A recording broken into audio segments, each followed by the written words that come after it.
Վրաստանում հայտարարված խորհրդանական ընտրությունները Նինոց Մինդայի շրջանում այս պահի դրությամբ ընթանում է հանգիստ վիճակում։ Ինչպես տեղեկացրեց Նինոց Մինդայի 41 տարածքային ընտրական հանձնաժողովի նախագահ Սեյրան Գյուրեգյանը, ներկա պահի տվյալներով Նինոց Մինդայի եւ ախալքալակի շրջաններում ընտրությանը մասնակցել են 17000 ընտրողներ, իսկ կոնկրետ Նինոց Մինդայում մոտ 9000 ընտրողներ, այսինքն 33%-ով ընտրությունները արդեն ընթացել են։ Ավելի մանրամասն ներկայացրեց տարածքային ընտրական հանձնաժողովի նախագահը։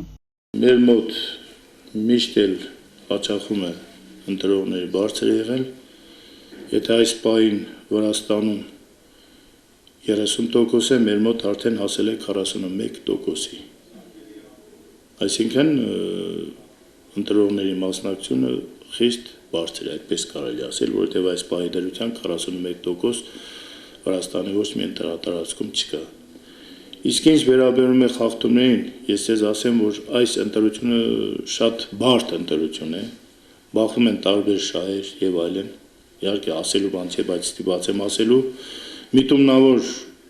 կերպով նրանք այն ընտրատեղամասերում, որտեղ մարդիկ կան ուզում են խախտումներ իբր թե ցույց անեն, բայց ընդհակառակը ես գտնում եմ, ելի եմ խնդրում այդ կուսակցություններին, որ նրանք դրանցով ոչինչ չեն անում, բացի ընտրությունը աղմուկ աղաղակով եւ այլն անցկացնելու համար։ Ավելի լավ է հանգիստ փոխադարձ հասկացությամբ, ոչ ընտրական խախտումներով ասնել ընտրությունները, ոչ թե միտումնավոր ձևով եւ այլն։ Օրոջալարում հենց նոր դուք էլ ականատես եղաք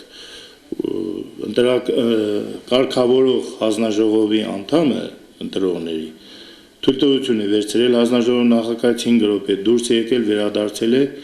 հիմա դիտորդը պահանջում է, թե ինքը էլ կանգնելու իրավունք չունի։ Ինչպես չունի ինքը իրավունք ունի, երբ դետրում էլ օրվա նշվում է, որ 5 րոպե նախագահան թույլատրել է դուրս եկել է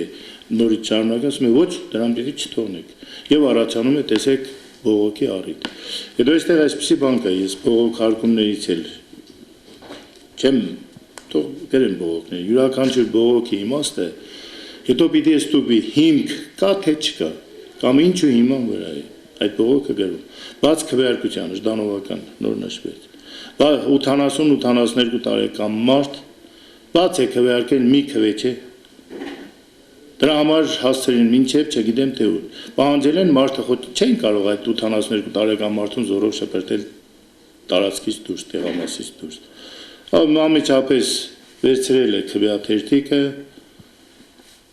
նշել է իր ցանկացածին, ծրարը վերցրել է, տարեկցել է, դա դարձել մի կաթիլ մեղրի գործ։ Կան խախտումներ կան, ես չեմ ասում, թե խախտումներ, որովհետև հանձնաժողովի կողմից էլ կան խախտումներ, որոնք նորից պատճառը չիմացությունն է։ Բայց հույս ունեմ, որ ամեն ինչ կլինի նորմալ, ամեն ինչ կա հունով եւ մենք երեկոյան բարձր ցուցանիշներով կավարտենք մեր այսօրվա ընտրությունը։ Մեր հաջորդ թողարկումը կարող եք դիտել 19:00-ին։